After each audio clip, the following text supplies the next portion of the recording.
the beloved disciple. Pag sinabing the beloved disciple, ito po ay tumutukoy kay Apostle John.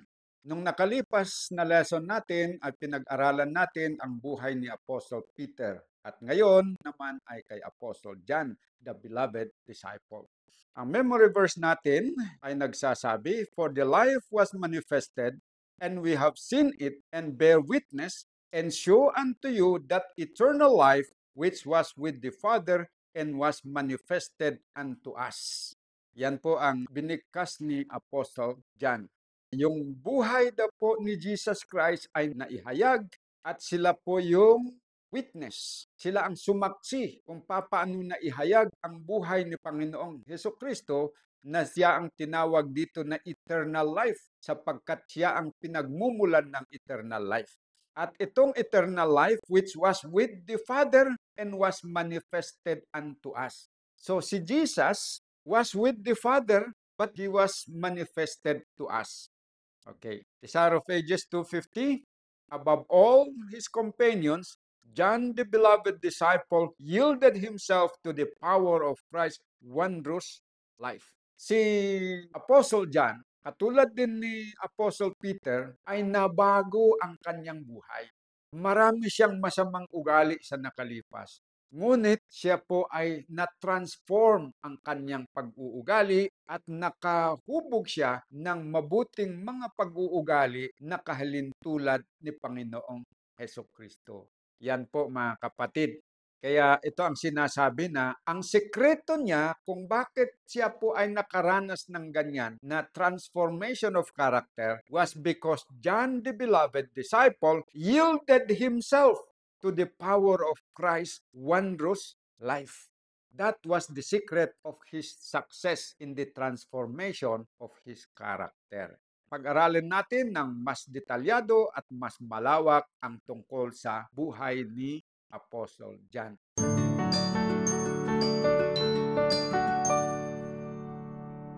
So topic number 1, John's character. Yung character ni John na pinag-uusapan dito ay yung kanyang ugali before he was transformed.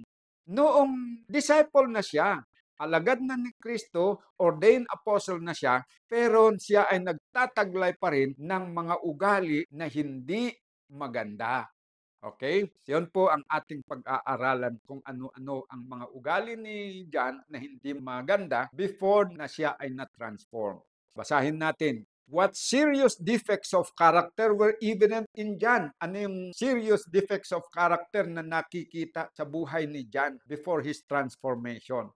Mark 3 verse 17 ang sabi, "And James the son of Zebedee, and John the brother of James, and he surnamed them Boanerges, which is sons of thunder." Okay. Si James at saka si John, magkapatid. Ang tatay nila ay si Zebedee. Sila ay tinawag o tinagurian na sons of thunder. Bakit kaya tinawag sila na anak ng kidlat? Basahin po natin sa Acts of the Apostles, page 540, written by Ellen G. White. John did not naturally possess the loveliness of character that his later experience revealed. By nature, he had serious defects. Ano-ano yon? He was not only proud, self-assertive, and ambitious for honor, but impetuous and resentful under injury. He and his brother were called sons of thunder. Evil temper, the desire for revenge, the spirit of criticism were all in the beloved disciples. So ang dami pala siyang defects of character. Bilangin po natin ha. Number 1, proud. Number 2, self-assertive. Number 3, ambitious for honor. Number 4, impetuous. Number 5, resentful under injury. Number 6, evil temper. Meron siya. Number 7, the desire for revenge. Mapaghimagsik. Number 8, spirit of criticism. Mapagpuna. Lahat ng mga ito ay nasa kay John, the beloved disciple. Pero nung una, hindi naman siya tinawag na beloved disciple. Question B, what experience clearly revealed the vindictive nature of John and his brother James? Okay? Anong karanasan ang magpapahayag doon sa serious defect of character ni John? Meron pong karanasan na pangyayari na ganito na nakasulat sa Luke chapter 9, basahin natin. And it came to pass when the time was come that he should be received up, he steadfastly set his face to go to Jerusalem and sent messengers before his face. And they went and entered into a village of the Samaritans to make ready for him. And they did not receive him because his face was as though he would go to Jerusalem. And when his disciples, James and John, saw this, they said, Lord, wilt thou that we command fire to come down from heaven and consume them, even as Elias did? But he turned and rebuked them and said, Ye know not what manner of spirit ye are of. For the Son of Man is not come to destroy men's lives, but to save them. And they went to another village. Okay. Ito ang tandaan natin ha. Yung village of the Samaritans, hindi lang iisa. Doon sa John chapter 3, ay merong village of the Samaritans na kung saan welcome na welcome nila si Jesus Christ at maraming naniwala sa Kanya as the Messiah, the Savior of the world. Okay? Ngayon, dito naman, sa another occasion, this is another village of the Samaritans. Hindi tinanggap si Jesus Christ. Walang willing na tumanggap sa Kanya. Kaya ngayon, nagsuggest itong magkapatid na James and John. Sabi nila kay Panginoon, Wilt thou that we command fire to come down from heaven and consume them, even as Elias did? Parang sinasuggest niya, etong mga tao nito, walang galang sa'yo. Mabuti dito sunugin sila. Pwede ba na maghingi tayo sa Panginoon ng apoy para bababa at susunugin ang mga tao na ito na bastos, walang galang sa'yo? Pero si Kristo hindi pumayag. Sa halip, sinaway niya sila. Criticize niya yung kanilang attitude na negative. Vindictive ang tawag doon. Ang paliwanag dito sa Acts of the Apostles, page 541 ay maganda. Sabi dito, it is no part of Christ's mission to compel men to receive Him. It is Satan and men actually by his spirit who seek to compel the conscience. Under a pretense of zeal for righteousness, men who are confederated with evil angels sometimes bring suffering upon their fellow men in order to convert them to their ideas of religion. But Christ is ever showing mercy, ever seeking to win by the revealing of His love. He can admit no rival in the soul, nor accept of partial service, but He desires only voluntary service. The willing surrender of the heart under the constraint of love. Bakit ang pinag-uusapan dito sa explanation ay tungkol sa ugali ni Jesus Christ na hindi niya pinipilit ang mga tao na sumunod at maglingkod sa Kanya. Dahil ito ay may kinalaman doon sa karanasan niya dito sa particular na village of the Samaritans na hindi tumanggap sa Kanya. Tapos sabi nitong magkakapatid na sons of thunder, parusahan sila ng kamatayan. Kung hindi man kamatayan, is merong gagawin na bagay to make them suffer. Maaring para mapayuko sila at sumurrender at tanggapin si Jesus as the Messiah. Ibig sabihin, parang gusto nila na si Kristo gumamit ng puwersa para ipasurrenderin itong mga Samaritans na sumampalataya sa Kanya at tanggapin ang Kanyang relihiyon. Pero ayaw ni Jesus Christ yung ganun. Kaya hindi siya pumayag na gagamitan ng force itong mga tao para sila ay manampalataya sa Kanya. Hindi daw po yung prinsipyo ng Diyos ang ganun. Si Satanas ang gumagamit ng pressure, like inflicting suffering sa isang tao para mapilitan siya na tanggapin siya. Ganon din yung mga teachers of false religion na nakikipag-ugnayan, nakikipag-unite dito sa gawain ni Satanas na they will be forcing people, inflicting them any kind of suffering or persecution para sila ay sumunod sa kanilang pananampalataya o relihiyon. Katulad ng ginawa ng mga Espanyol nung pumunta dito sa Pilipinas. On one hand, nandito ang Biblia na hawak nila. On the other hand, merong sword. Uunahin nila yung relihiyon. Pag hindi tatanggapin, gagamitan nila ng tabak para pasurenderin ang mga tao, para tanggapin yung kanilang relihiyon. O yan, hindi po yan ugali ng Panginoon. At hindi niya sinusuportahan ang ganyan. Totoo, sabi dito na Christ can admit no rival in the soul. Gusto niya siya lang, hindi siya papayag na meron siyang kasama. Not accept of partial service. Ayaw din niya yung partial service. Gusto niya yung full service. But he desires only voluntary service. The willing surrender of the heart under the constraint of love. Hindi siya gumagamit ng physical force, kundi pinapahayag niya ang kanyang pag-ibig at yun ang pag-ibig niya ang gagawa, kikilos doon sa puso ng tao para manampalataya kay Panginoong Hesukristo. Yan po ang lesson. So sa ngayon, huwag tayong pipilit ng tao na sumama sa ating relihiyon. Huwag natin applyan ng physical force. Pero ang magandang gamitin natin is the force of love. Ibigin natin sila, ihayag natin ang pagmamahal ng Diyos sa kanila through whatever means para mahikayat sila. Diyan nalulugod ang Panginoon. Okay, dako tayo ngayon sa subtopic number 2. The thirst for supremacy.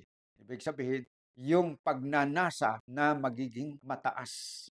What do we need to learn from the petition involving John that almost caused serious division among the apostles?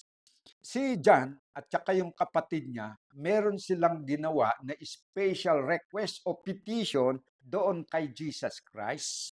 Yung petition na yon, nung nalaman ng kanyang mga kasamang mga alagad, ay nagiging controversial. At halos ito ay makapag-divide doon sa kanila. Kasi nagiging source of discontent and strife among the 12 disciples. Ang tanong, ano yung special petition ni John at yung kapatid niya doon kay Jesus Christ? Basahin natin Mark chapter 10. And James and John, the sons of Zebedee, came unto him saying, Master, we would that thou shouldest do for us whatsoever we shall desire. And he said unto them, What would ye that I should do for you? They said unto him, Grant unto us that we may sit one on the right hand and the other on the left hand in thy glory. Yun ang kanilang special request. Kapag siya na ang nagiging hari, ang request nila ay isa sa kanila ay nasa kanan, isa ay nasa kaliwa. Yung significance nun, yung nasa kanan at kaliwa, those are positions of authority.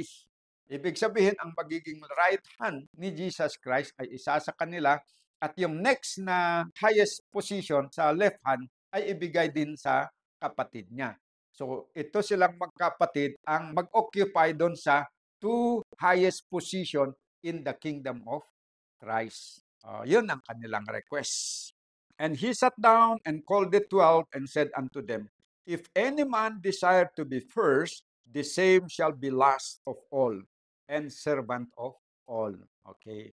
Ito ay binigkas ni Jesus Christ in relation doon sa petition ng magkapatid na John and James. Ang ibig sabihin ni Kristo, gusto niyang turuan itong magkapatid ng pagpapakumbaba na huwag mag-ambisyon ng mataas na posisyon.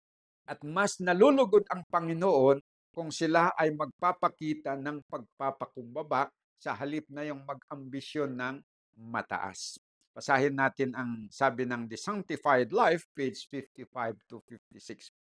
At one time, John engaged in a dispute with several of his brethren as to which of their number should be accounted greatest. They did not intend their words to reach the ear of the master, but Jesus read their hearts and embraced the opportunity to give his disciples a lesson of humility.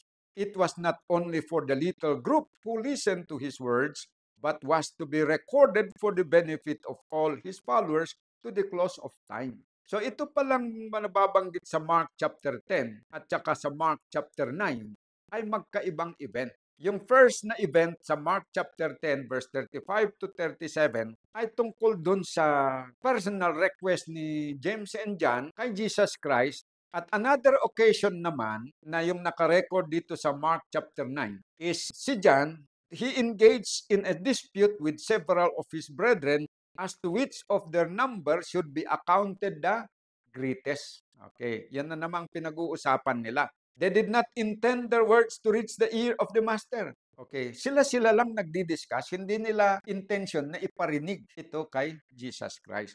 Pero nalaman ni Jesus Christ. Jesus read their hearts and embraced the opportunity to give his disciples a lesson of humility. Okay, it was not only for the little group who listened to his words, but was to be recorded for the benefit of all his followers to the close of time. So, anong lesson of humility ang itinuro naman ni Jesus Christ dito sa kanyang mga disciples during the occasion na pinagdidiscusan nila which is the greatest among them. Sabi niya, if any man desire to be first, the same shall be last of all and servant of all. Yung pagiging servant of all, meaning to say, magpapakumbaba ka. Kung gusto mo yung mataas na posisyon, you should learn to take the role of a servant. Ayun po yan. Dito tayo sa letter B. What mistaken hope had inspired that petition? O, dito, balik tayo dito sa first instance.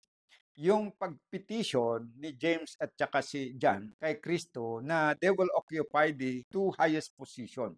Ang tanong dito is, meron silang mistaken hope. So ang tanong, ano yung mistaken hope na yun na nagbigay ng inspiration sa kanila to make that petition? Basahin natin. Ito ay naihayag later on, na i-reveal yung kanilang mistaken hope. Malalaman natin doon sa kanilang sinabi mismo kay Kristo before his translation to heaven. Sabi nila sa Acts chapter 1 verse 6. When they therefore were come together, they asked of him, saying, Lord, wilt thou at this time restore again the kingdom to Israel? Ayun. So, yun yung tanong nila. Before the crucifixion of Christ and after the crucifixion of Christ, before his translation to heaven, meron silang mistaken hope na hindi nawawala sa kanila. Na si Christ, ire-restore niya yung kingdom sa Israel. Anong kingdom yun? Yung independent kingdom kung saan si Kristo sana ang uupo sa trono. Inaasam-asam nila na yung karanasan ng Israel noon na meron silang sariling hari, hindi sila kinokontrol ng ibang bansa, kundi independent sila. Meron silang sariling hari, kagaya sa panahon ni David at saka Solomon at saka si Saul. Yon yung United Kingdom yon. Yon ang gusto nila na i-restore ni Jesus Christ. Okay? Bakit mistaken hope? Kasi yung ganyan, inaasahan nila, hindi yon yung gusto ng Panginoon na mangyari. So yung hope nila yon, that was a mistake. Kasi hindi naman talaga yon ang panukala ng Diyos na i-restore yung kingdom, yung United Kingdom of Israel na yon with one king occupying the whole territory of Israel. Hindi yon yung panukala ng Diyos na gagawin noong siya ay bumaba dito sa lupa at nagkatawang tao. Okay. Notwithstanding Christ's repeated instruction concerning the nature of his kingdom, these young disciples still cherish the hope for a Messiah who would take his throne and kingly power in accordance with the desires of men. Ayun pala yung mistaken hope nila. They hope for a Messiah who would take his throne and kingly power in accordance with the desires of men. Anong inaasam nila na kingdom na ma-establish sana ng Messiah? Yung katulad ng Kingdom of Israel during the time of Saul and David and Solomon. Tungo tayo dito sa See, how did Jesus correct John and the other disciples? And John answered him saying, Master, we saw one casting out devils in thy name, and he followed not us, and we forbade him, because he followeth not us. But Jesus said, Forbid him not, for there is no man which shall do a miracle in my name that can lightly speak evil of me. For he that is not against us is on our part. For whatsoever shall give you a cup of water to drink in my name, because ye belong to Christ, verily I say unto you, he shall not lose his reward. So ito yung mga pangungusap at pangangaral ni Jesus Christ na kanyang ibinigay sa kanyang mga alagad was intended to correct their mistaken hope. Ano ang relation nitong sinabi ni Jesus doon sa kanilang mistaken hope? Basahin po natin ang Acts of the Apostles, page 543. James and John met one who, while not an acknowledged follower of Christ, was casting out devils in his name. The disciples forbade the man to work and thought they were right in doing this. But when they laid the matter before Christ, he reproved them. None who showed themselves in any way friendly to Christ were to be repulsed. The disciples must not indulge a narrow, exclusive spirit, but must manifest the same far-reaching sympathy which they had seen in their master. James and John had thought that in taking this man, they had imbued the Lord's honor, but they began to see that they were jealous for their own. They acknowledged their error and accepted the reproof. So, yun pala ang dahilan doon. Ang kwento dito sa Bible at SOP, sinasabi na nakakita pala ito sina James and John ng isang tao na sa mga people possessed by evil spirits, pinapalabas niya using the name of Jesus Christ. At ngayon, ito talagang pinigilan nila. They forbade him to cast out devils in Jesus' name. Kasi exclusive yung kanilang attitude. Ibig nilang sabihin na yung favor ng Panginoon ay para lang sa kanilang grupo. Sila lang yung special chosen people. Yun yung Jewish concept noon, na sila yung the only chosen people of God. Ngayon, bagamat they were organized as a church by Jesus Christ, meron na silang sariling organization, dito naman sila nag-focus na ang favor ng Panginoon ay para lang sa kanila. Exclusive. Ayaw nilang kilalanin yung iba. Kahit na naglilingkod pa rin sa Panginoon yung ibang mga tao, pero they do not recognize them as belonging to God. Sila lang ang iniisip nila na kinikilala ng Diyos na kanyang bayan at dapat na tumanggap ng pabor. At kung merong gumagamit sa pangalan ni Jesus na hindi kasama dun sa kanilang grupo, ay pinagbabawalan nila. Pero yung totoong dahilan kung bakit nila pinagbabawalan yun, not in order to give honor to Christ, but in reality, they were jealous. Anong jealous nila doon? Jealous sila doon sa tao na gumagamit ng pangalan ni Jesus samantalang hindi naman member ng kanilang grupo. Pagyayabang pa rin yun. Kaya gusto ni Jesus Christ na matuto sila na magpakumbaba by saying na, forbid them not. Forbid him not. Kasi yung tao na yon na nagsisikap na maglingkod sa Panginoon, dapat at least kilalanin mo yung motibo niya. He that is not against us is our part. O kaya he that is not against us is with us. Hindi natin kakontra yan, kundi kasama natin yan. Yung honest doon, yan yung punto doon mga kapatid. Dadako na tayo sa subtopic number 3. A transformed character. Kaninong character ang pinag-uusapan dito sa subtopic? Si John the Beloved. What happened to John as he beheld the character of Christ, and what should we learn from this? Okay. So, ang nag-transform naman kay John sa kanyang buhay ay yung napagmasdan niya na mabuting pag-uugali ni Jesus Christ. Nung nakita niya yun po ang nagkaroon ng magandang epekto sa kanyang buhay. Yun po ang nag-transform sa kanya. He was changed into the same character of Jesus Christ. Ang question, what should we learn from this? Okay, pagmasdan natin kung ano matututunan natin. Basahin muna natin ang 1 John 1. For the life was manifested, and we have seen it and bear witness, and show unto you that eternal life which was with the Father and was manifested unto us. That which we have seen and heard, declare we unto you, that ye also may have fellowship with us. And truly, our fellowship is with the Father and with His Son, Jesus Christ. So ang point dito sa talata na makakapagsagot dito sa tanong na what happened to John as he beheld the character of Christ is yung sinasabi dito na the life was manifested and we have seen it and bear witness. Anong life? Ang ibig sabihin ng life dito na naihayag is yung ugali.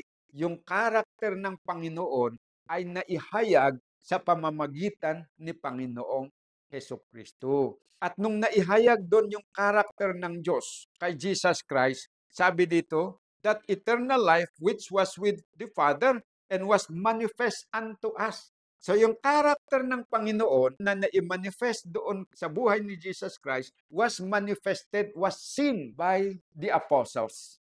Ayun. Anong nangyari nung nakita ni John na naihayag yung ugali ng Diyos kay Kristo?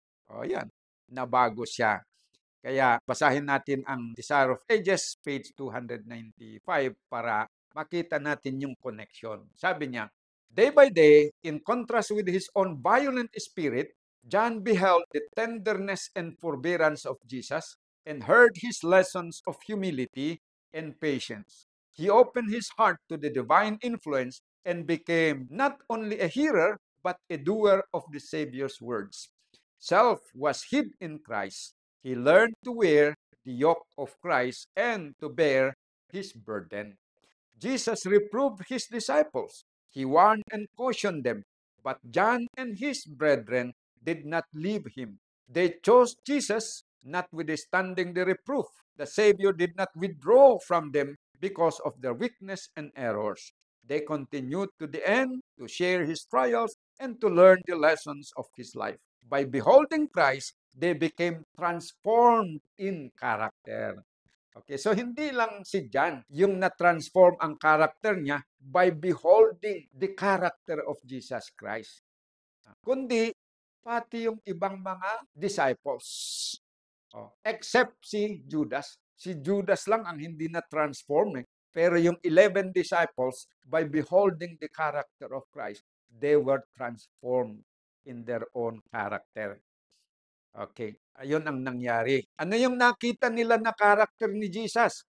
Sabi dito, John beheld the tenderness and forbearance of Jesus. Tenderness and forbearance of Jesus. And heard his lessons of humility and patience. Okay, natuto din sila doon sa aral ni Jesus about humility and patience dahil nakita din nila sa buhay ni Jesus ang humility and patience. Ibig sabihin, yung pinipreach ni Jesus ay nakikita sa kanyang buhay. Kaya pala na-transform kasi nung nakita niya, he opened his heart to the divine influence and became not only a hearer but a doer of the Savior's words. Yun pala ang sikreto kung bakit sila na-transform. Not only hearer but doers of God's word. They yielded their heart or they opened their heart to the divine influence. Kahit na sinasaway din ni Jesus sila. Tignan mo, during the course of their education, maraming beses na rini-rebuke din ni Jesus yung kanilang mga ginagawa na hindi tama. Kagaya nung pag-rebuke niya doon sina James and John, doon sa kanilang vindictive spirit na gusto pa nilang paparusahan yung mga nasa isang Samaritan village. Rinebuke ni Jesus sila. Pero hindi lang sa panahon na yon, maraming beses na sinaway din ni Jesus yung kanilang kamalian. Ang maganda dito, hindi sila yung very sensitive na madaling masaktan. Hindi. Sabi dito, notwithstanding the reproof, John and his brethren did not leave him. Ito, kahit na sila ay sinasaway pero hindi nila iniwanan si Jesus Christ. They bear patiently, they listen, and they profited from that reproof. Kaya yon din ang lesson para sa atin. Tayo ay katulad nila sa kalagayan ngayon. Tayo nag-aaral. Pag tayo po ay sinasaway dahil meron tayong ginagawa ng mali, ay huwag tayong mag-entertain ng grudge at yung bang madaling masaktan. Pagkatapos ay ayaw ko na. Kasi ayaw mong masaktan, alis na lang ako dito. Alis na ako sa church. Iwanan ko na kayo. Hindi tama yon. Hindi ganun yung ugali nila eh. Tiniis nila yung yung pagsaway na yon, yung mga reproof. They continue to remain in Jesus. Pero may mga kasamahan nila dati na nung nirebuke ni Jesus, umalis sila. Naka-record yan sa John chapter 6. Pinag-aralan natin yan sa nakalipas na sila po ay umalis nung nirebuke ni Jesus yung kanilang selfishness. Pero itong mga disciples kasama si Jesus, hindi. Kahit nire-rebuke sila, they patiently endure and because they wanted to learn.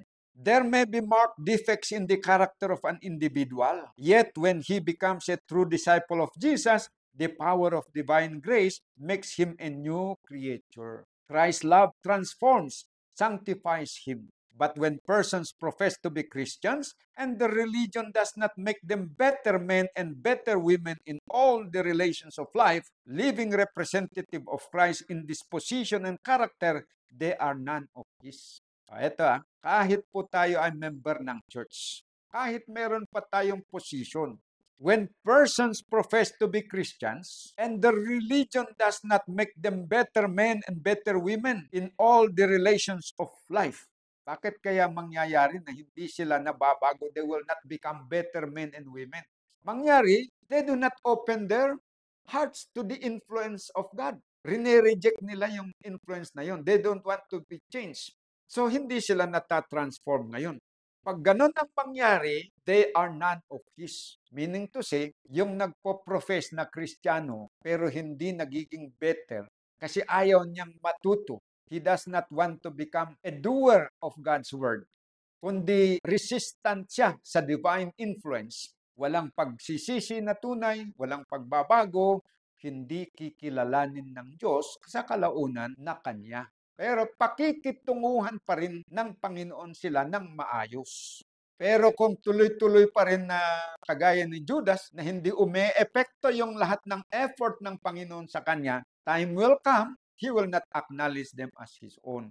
Kasi sila ay kusang lalayo na rin sa Panginoon. Hindi sila itutulak ni Kristo. Pero later on, sila ang magtutulak kay Kristo at sila ang kusang lalayo. Yun ang mangyari. Yun ang nangyari kay Judas. Yun po yung meaning dito sa binasa natin na they will not become His own. He will not acknowledge them as His. Question B. Having been transformed by the love of Jesus. So, napag-aralan natin na na-transform na si John. What message does John have for all believers? Okay, basahin natin ang iilan. Ang dami siyang mga sinulat pero magbigay lang tayo ng sample. Ano yung sample? 1 John chapter 2 verse 3 to 5. And hereby we do know that we know Him, if we keep His commandments. He that saith, I know Him, and keepeth not His commandments, is a liar, and the truth is not in him. But whoso keepeth His word, in him verily is the love of God perfected. Hereby know we that we are in Him. Yan ang magandang payo ni John doon sa mga mananampalataya. Nakapagpayo siya ng ganito dahil naranasan niya yung matransform ang kanyang karakter. So if we keep His commandments, that is the proof that we know God. Next, 1 John 3 verse 18. My little children, let us not love in word, neither in tongue, but in deed and in truth. Ito na naman. Yung pagmamahal natin ay hindi lamang sa salita at sa bibig lang sinasabi, kundi dapat yung totoo, in deed and in truth. Meaning to say, yung sinasabi natin na pagmamahal, pagpapahayag natin ng pagmamahal sa Diyos at sa kapwa, ay dapat nakikita sa ating buhay, sa ating mga actions. Next, 1 John 4 verse 7. Beloved, let us love one another, for love is of God, and everyone that loveth is born of God and knoweth God. Yun, napakagandang mensahe ni John. Yan po ang importante. Sabi naman ni Pablo tungkol sa pag-ibig, meron daw tatlong pinaka-greatest. That is faith, hope, and love. But the greatest of these three is love. Love is even greater than faith. Kung basahin natin 1 Corinthians 15, kasi sabi niya, even if you have faith that could move mountain, kung wala kang pag-ibig, you are nothing. Ayun yun. Na-adapt din ni John itong message na ito. Last na example ng message, 1 John 4 verse 16, sabi, and we have known and believed the love that God hath to us. God is love, and he that dwelleth in love dwelleth in God, and God in him. So ang palatandaan ng isang tao na talagang nasa Diyos, kinaluluguran ng Diyos, ay yung pag-ibig na nandyan sa kanyang puso. Kung siya ay tunay na nagmamahal, God dwelleth in him. Dito naman tayo sa Acts of the Apostles 551. John strove to lead the believers to understand the exalted privileges that would come to them through the exercise of the Spirit of love. This redeeming power, filling the heart, would control every other motive and raise its possessors above the corrupting influences of the world. And as this love was allowed full sway and became the motive power in the life, their trust and confidence in God and His dealing with them would be complete. They could then come to Him in full confidence of faith, knowing that they would receive from Him everything needful for their present and eternal good. Okay. So, napakaganda yung desire ni John. No? Sinikap niya na talagang tulungan yung mga members ng church to understand the exalted privileges that would come to them through the exercise of the spirit of love. So sana sa pag-aaral natin dito sa messages ay matuto tayo na ma-appreciate the value of love. Dito tayo sa fourth subtopic. What about us? Oh, yun ang tanong. Paano naman tayo? Si John na-transform ang kanyang ugali. Paano naman tayo? Matatransform din kaya o hindi? Dapat sana matransform. Sige, ating tuklasin. What about us? First question. Just as in the case of John, what perilous evil prevailed in the church in Corinth can likewise easily dominate us today. Okay, ganito yung background ha. Si John, bago siya na-transform ang kanyang ugali, marami siyang mga serious defects of character. Napag-aralan natin yan. Ilan yung binilang natin? Marami na serious defects of character niya. Ngayon, ay meron ding mga perilous evil na nag-prevail doon sa church in Corinth. Pag sinabing perilous evil na nag-exist sa church, is yung mga evil na nag-exist sa mga members ng iglesia doon sa Corinth. Ano-ano yung mga yon? Basahin natin. And I, brethren, could not speak unto you as unto spiritual. Si Pablo ito ang nagsusulat, sinasabi niya yung spiritual condition ng church sa Corinth. Sabi niya, I could not speak unto you as unto spiritual, but as unto carnal, even as unto babies in Christ. I have fed you with milk, and not with meat, for hitherto ye were not able to bear it. Neither yet now are ye able, for ye are yet carnal. For whereas there is among you envying and strife and divisions, are ye not carnal and walk as men? Si Pablo, meron siyang description sa mga Christians. Meron siyang dinidescribe na spiritual Christians at saka carnal Christians. Yung spiritual Christians, ito yung mga Kristiyano na totoo, honest, at saka genuine na mga Kristiyano na born again. So namang carnal Christians, Kristiyano din sila, members din sila, baptized member din sila, pero makikitaan mo sila ng mga ugali ng makatao. Ugaling, yung natural na ugali ng tao ang nasa kanila, kaya nga, carnal ang tawag doon eh. Fleshly. So, kung ano yung characteristic ng ordinary na human nature, nasa kanila yon. Yun yung carnal Christian. Pero despite na meron silang ganon, they profess faith in Jesus Christ.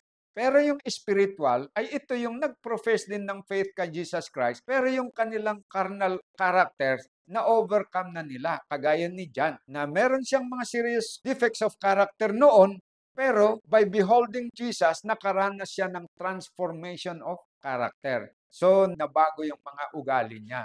Baka hindi man 100%, pero malaki ng pinagbago. So, ang tawag doon ay spiritual Christian. Yung carnal Christians ay yung na-retain pa rin niya. Hindi pa nababago yung kanyang dating ugali.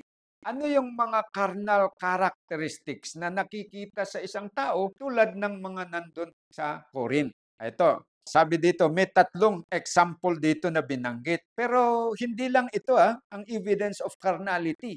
Marami. Pero ito lang ang sinampulan dito sa 1 Corinthians 3. For ye are carnal, for whereas there is among you envying and strife and division. O tatlo yung binanggit. Yung strife ay ano yon? Yung palaaway. Yon ay ugali ng human nature yun na hindi pa na-transform, palaaway. Kaya kung tayo Kristiyano at palaaway, meaning carnal Christians pa tayo. At yan ay considered na baby Christian ang kinalalabasan, hindi adult. Kasi yung adult, nag-mature na, nakadevelop na ng magandang ugali. And then divisions, yung ugali na pag meron kang hindi nagustuhan doon sa kasama mo is hihiwalayan mo siya. Kaya kahit iisang local church kayo, pero merong division sa loob. Kagaya noong na nandun nga sa Corinth na nagkakampi-kampi. O ako ay kay Paul, ako ay kay Cephas. Kaya isa silang local church pero nagkakampi-kampi sila. Divided sila. Tapos pag nagtatrabaho, yung isang grupo, they don't want to work with the other group. That is a sign of carnality. Ugali ng carnal Christians yun, yung ganon. Ganon yung ugali na nakita doon sa Corinth. Okay. Nakita din kaya dito sa atin, nakikita ba yung ganun na ugali na may envying, strife, merong division sa church in the last days, sa ating panahon? Meron din ganon, mga kapatid. Sabi dito sa Testimonies for the Church, Volume 5, the Lord has bestowed great blessings upon His church. Justice demands that she return these talents with usury. As the treasures of truth committed to her keeping have increased, her obligations have increased. But instead of improving upon this gift and going forward unto perfection, she has fallen away from that which she had attained in her earlier experience. The change in her spiritual state has become gradually and almost imperceptibly. As she began to seek the praise and friendship of the world, her faith diminished. Her zeal grew languid. Her fervent devotion gave place to dead formality. Every advanced step toward the word was a step away from God. As pride and worldly ambitions have been cherished, the Spirit of Christ has departed, and emulation, dissension, and strife have come in and distract and weaken the church.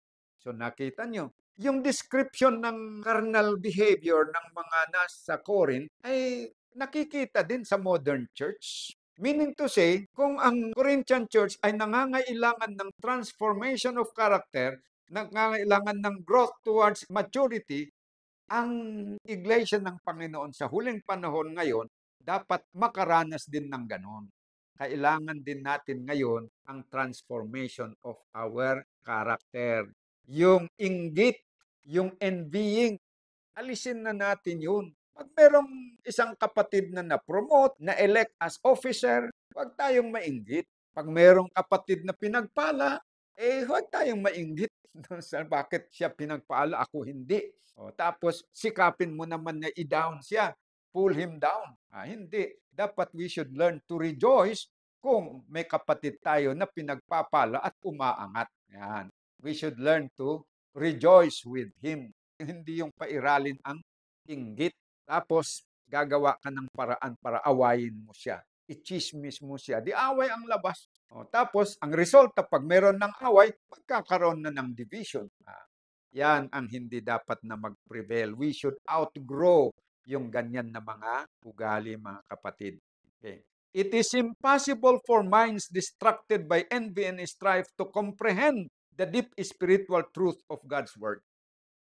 But what is impossible for man is possible with God. Yung sinasabi dito na impossible is impossible doon para sa tao. But by God's grace, we can still overcome. There is hope of transformation of our character. Kahit palaaway tayo, kahit palainggit tayo, kung isuko natin ang sarili natin sa Diyos, there is hope of being transformed. Yan po, mga kapatid. Okay, question B. How are we bidden to a higher calling than this?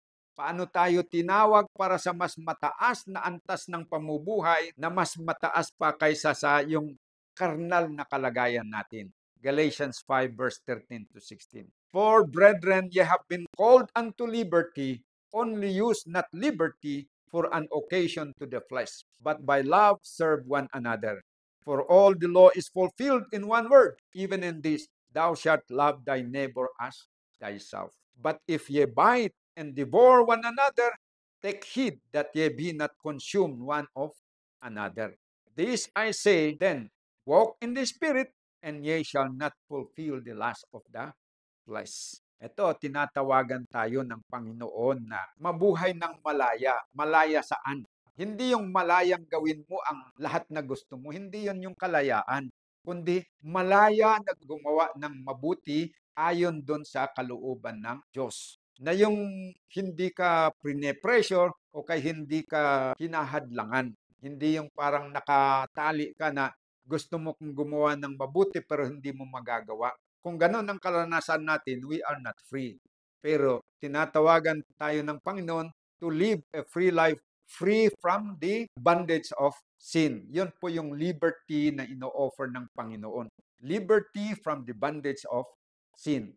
Pero pag tayo po ay napalaya na, pinatawad na ng Panginoon, binagyan ng ganun na kalayaan na sumunod sa kalooban ng Panginoon, pag napalaya tayo doon sa bondage of sin, huwag daw natin gawin yung kalayaan na yun na occasion para pagbigyan natin yung ating laman, yung lust of our flesh. Dahil yung lust of our flesh, labag yan sa kalooban ng Diyos. Pag tayo po ay pinatawad ng Panginoon, pinalaya doon sa parusa ng ating kasalanan dahil napatawad na nga tayo, huwag nating gamitin yung liberty na yon to give occasion for the flesh na mapagbigyan.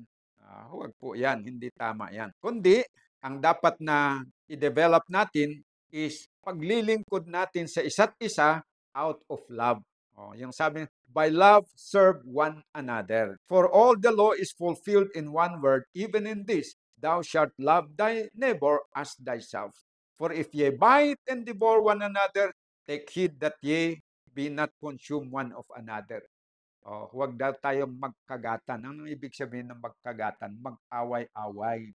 We have to outgrow yung away-away na yun. Huwag tayong magiging palaaway. Ang away yan nangyayari pag hindi tayo marunong na magpatawad sa pagkukulang ng ating kapwa. At pag may nagkasala, laban sa Diyos, laban sa atin, o laban sa iba, laban sa prinsipyo ng iglesia, ano ang dapat natin gawin? Huwag nating alisin o hihinto ang ating pagmamahal sa Kanya. Patuloy pa rin natin na mahalin yan. At patawarin natin sa Kanyang mga ginagawa na kasalanan laban sa atin. We should know how to forgive one another for the sake of love. Tapos, pag nagkalasala sa Panginoon, hindi naman natin mapapatawad yung kasalanan na sa Panginoon. Panginoon ang dapat magpatawad, ay di paalalahanin natin siya. I-encourage siya na humingi ng tawad sa Panginoon para mapatawad. Sa ganon, wala nang occasion para mag-away-away. Dahil ang sanghin ng pag-away-away ay kasalanan yun. Yan po mga kapatid. In God's plan, there is no place for selfish rivalry. Sa plano ng Diyos, walang puwang para sa makasariling rivalry, competition, ang ibig sabihin nun. Huwag tayong magko-compete sa position. Pero kung magko-compete tayo kung sino ang pinakamagaling mabuhay ng banal, nagko-kompetensya tayo sa pagsunod sa kalooban ng Panginoon, that is a good competition. Pero yung competition na kung papaano tayo magiging mataas, kung position ang hinahangad natin, nag-uunahan tayo kung sino ang greatest, ay delikado yun. Yun ang pangit na competition. Huwag nawang mangyari. Christians should regard it as a religious duty to repress a spirit of envy or emulation. Etong envy, inggit, dapat talaga itong ma-overcome natin ito. They should rejoice in the superior reputation or prosperity of their brethren even when their own character of achievements seem to be cast in the shade. Pag meron daw kapatid natin na more superior reputation, tapos ang prosperity niya ay mas mataas kaysa sa atin, kahit na tayo ang nagiging sideline at pinaparangalan ang isang kapatid natin, we should still rejoice. Hindi yung magiging sasama ang loob natin. Huwag namang ganon yon. So we should overcome itong envy, itong inggit, dahil masama talagang ugali ito. Dapat maalis sa atin. And then, ano pa? It was the pride and ambition cherished in the heart of Satan that banished him from heaven. Huwag din natin tularan yun. These evils are deeply rooted in our fallen nature, but it is not impossible to overcome. By God's grace, we can outgrow, we can overcome this pride and ambition. Buksan lang natin ang ating puso to the divine influence of God, and we will be transformed and overcome those pride and ambition and envying strife, mga ganyan. We should seek for true goodness rather than greatness. Those who possess the mind of Christ will have humble views of themselves. Dapat we should have humble views of ourselves, mga kapatid. They will labor for the purity and prosperity of the church and be ready to sacrifice their own interests and desires rather than to cause dissension among their brethren. Instead of causing dissension among the brethren, we should learn to sacrifice our own interests and desires in favor of the good of the many. I-sacrifice natin yung personal good natin for the good of the many. Iyon ang magandang ugali. In that way, ma-avoidan natin yung strife at saka yung inggit. Yan po mga kapatid. Last subtopic, education a key. Susi ang edukasyon. How can our education help or hinder us from temptation to indulge in a spirit of rivalry? Basahin natin ang 2 Corinthians chapter 10. For we dare not make ourselves of the number or compare ourselves with some that commend themselves, but they measure themselves by themselves, and comparing themselves among themselves are not wise. So ito yung ugali na ihahambing mo yung sarili mo doon sa iba. Yung ganun na pagko-compare daw, hindi tayo wise kung ginagawa natin ito. Sabi, they that do these things are not wise. Ano bang ibig sabihin nagko-compare? Ko-compare mo yung isa doon sa isa. Tapos sasabihin na mabuti pa siya. Halimbawa, kayamanan. Mabuti pa siya, talagang mayaman. Ito, mahirap kasi ganito yun eh. Kaya yumaman kasi ganyan. Tapos i-compare mo yung kayamanan, i-compare mo yung ugali niya. Ito ay chismoso, mabuti pa ito, marunong mag-keep ng secret. Mga ganyan. That will produce what? That will produce strife pag nagko-compare. Compare mo din yung sarili mo. Mabuti pa ako, ganito ako, kaysa siya masama na ganyan. That will cause division. Kaya yung paghahambing-hambing, yung negative na paghahambing-hambing, that will produce envy at saka jealousy, ay pangit yan. Pero merong positive aspect ng paghahambing. Kagaya nito positive na effect ng paghahambing.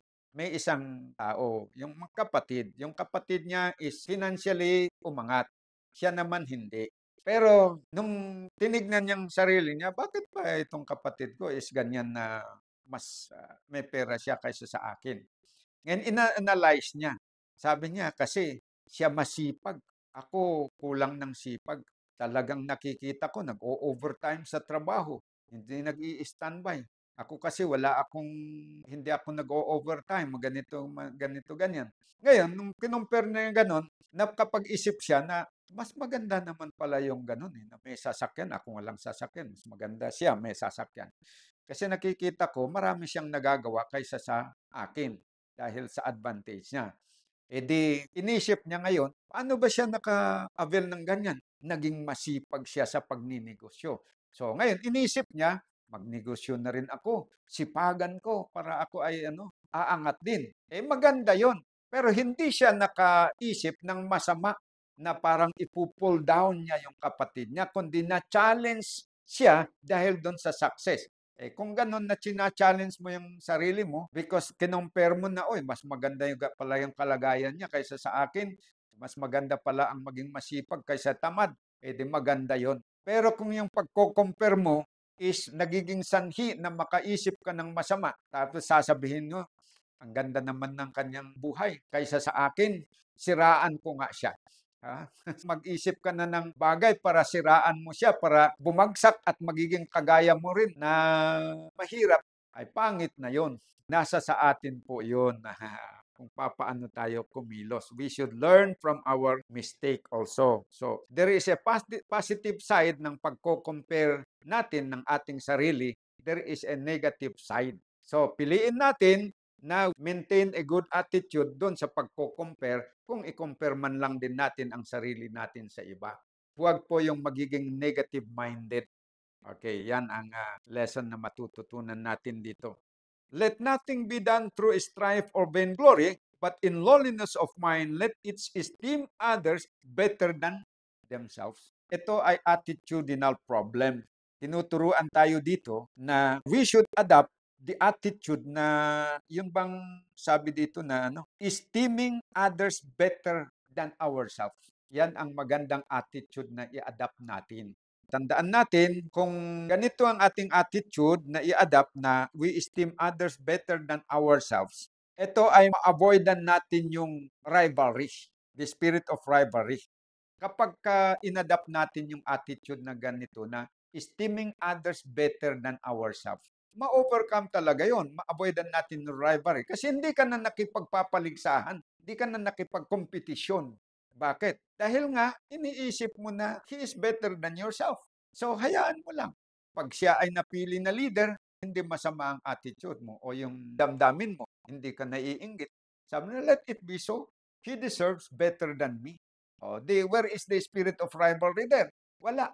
Ma-overcome yun. Pero kung you esteem yourself better than others, ay magkakaroon talaga ng rivalry at saka competition at saka yung negative aspect.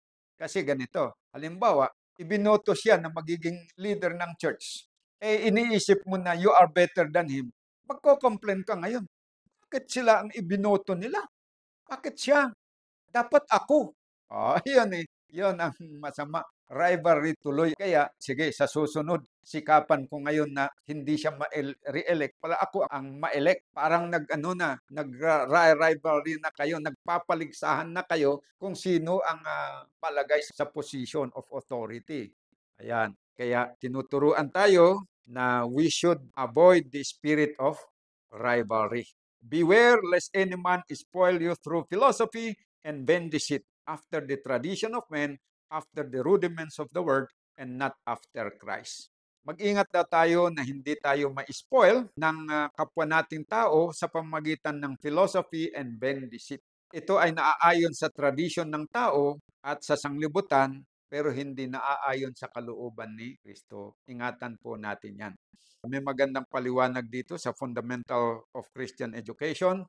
In our institutions of learning, there was to be exerted an influence that would counteract the influence of the word and give no encouragement to indulgence in appetite, in selfish gratification of the senses, in pride, ambition, love of dress and display, love of praise and flattery, and strive for high regards and honors as a recompense for good scholarship.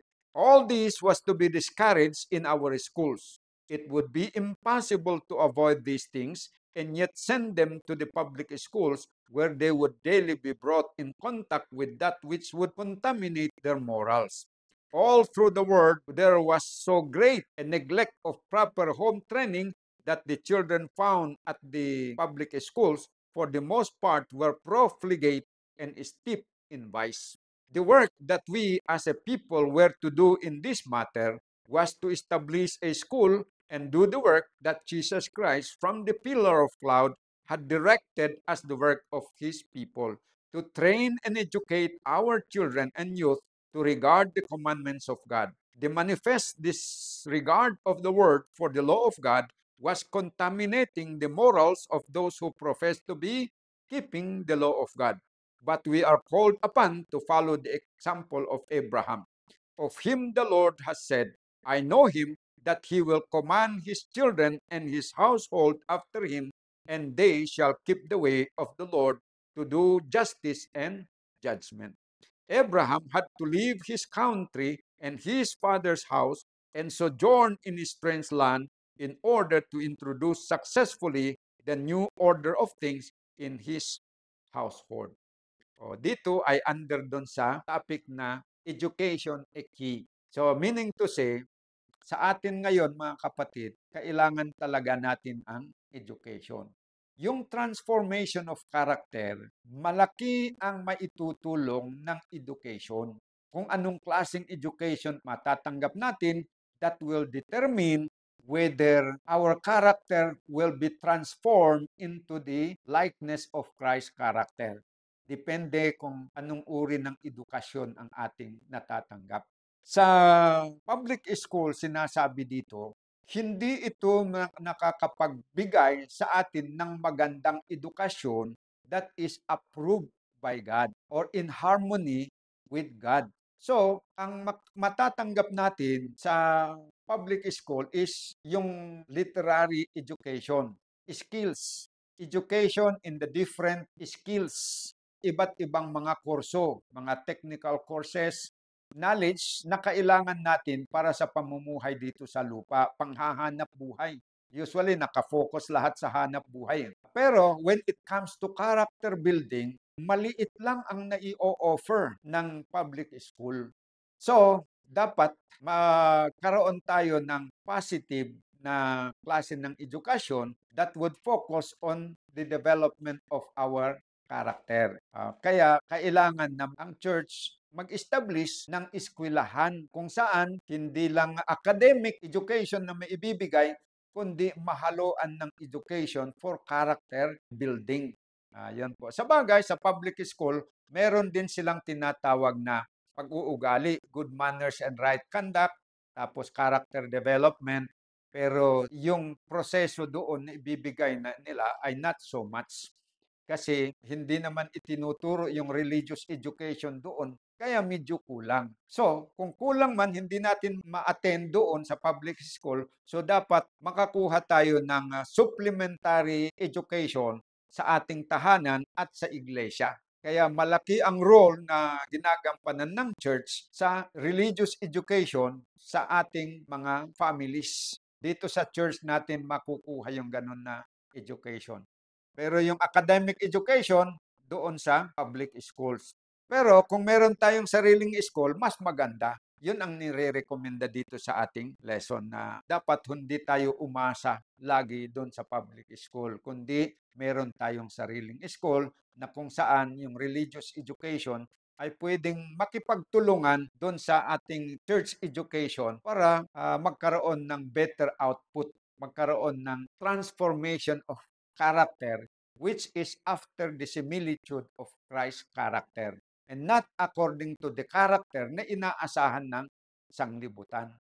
Yan po mga kapatid ang sinasabi dito. Yung sanang ugali na mabubuo natin sa pamamagitan ng ating pagsunod sa kautusan ng Diyos.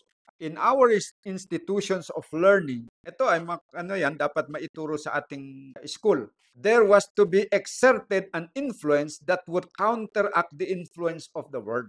May mga influence the world, dapat i-counteract ng influence ng school natin.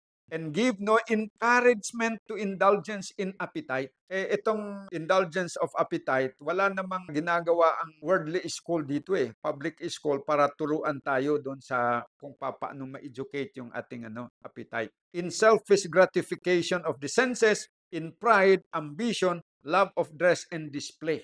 Ito, common yan. Hindi rini-rebuke yan. Hindi tayo ini-educate ng public school para ma-educate tayo kung paano natin ma-overcome yung selfish gratification of our appetite. Hindi nagtuturo ang public school ng humility, kundi nai-educate pa ang tao doon sa pride and ambition. Kaya napakalakas ang competition doon. Tapos love of dress and display. Yan ang napapractice din yun sa labas. Pero dapat sa school natin, i-counteract natin yung ganitong klaseng education. Love of praise and flattery. Yan ay laganap din sa public schools. Pero dito sa church school natin, dapat ma-overcome yung love of praise and flattery. Strive for high rewards and honors as a consequence for good scholarship. Dapat pala, nasa schools natin, i-discourage natin ito. All this was to be discouraged in our schools. It would be impossible to avoid these things and yet send them to the public schools where they would daily be brought in contact with that which would contaminate their morals. Sa mga lugar na wala naman tayong paaralan, okay, sa pilitan na pupunta sila doon sa public school, pero ang gagawin ng church is they should offer something to counteract those negative influences ng public schools. All through the world, there was so great a neglect of proper home training that the children found at the public schools, for the most part, were profligate and steeped in vice. The work that we as a people were to do in this matter was to establish a school and do the work that Jesus Christ from the pillar of cloud had directed as the work of his people, to train and educate our children and youth to regard the commandments of God. So ito yung isa na maganda na i-offer ng eskwelahan natin. Kaya maganda na idalangin natin at saka pagtulungan natin kung papaano na tayo magkaroon din tayo ng sariling eskwelahan. Kung luluobin ng Panginoon, sana yung lesson natin ito, ma-challenge ang mga kapatiran na may mga pera na mag-sacrifice at gamitin ang means na nasa kanilang disposal for the establishment of different schools na it will be managed by the church para makapagbigay ng magandang edukasyon sa ating mga kabataan para hindi tayo dependent doon sa public schools. Kahit na halimbawa sa ating bansa, kung meron sanang sabihin natin na meron na tayong isa doon sa Chaong pero hanggang sa elementary at high school lang. Pero wala pa tayong sa college. Sana magkaroon din tayo ng college education. So sana ang mga kapatiran natin na may mga means ay pag-isip-isipan nila ito kung papaano na makapagpatayo din tayo ng isang college school, kolehiyo sana na pang-college. Kahit isa lang dito sa Pilipinas, yung nasa Luzon, Visayas and Mindanao, pwede naman yan sila na doon pupunta para mag-aral to obtain their college education. Pwede yon, but it needs a concerted cooperation among the members of the church and especially cooperation with God. Tandaan natin yung lesson dito na yung human effort combined with divine effort brings success. Sana po ay tayo as a people will work together with God for the accomplishment of His divine purpose. So dito po nagtatapos ang ating pag-aaral ng ating lesson for this week. Maraming salamat po sa inyong pakikinig, sa inyong pakikiisa dito po sa ating ginagawa na pag-aaral ng ating Sabbath School lesson. Maraming salamat. Kung hindi pa po kayo nakapag-subscribe ng ating Facebook page o kaya nakapag-follow, ay mangyari na mag-follow po kayo at mag-subscribe sa ating YouTube channel para lagi kayong updated po sa ating ina-upload na mga videos ng ating lesson. Thank you very much.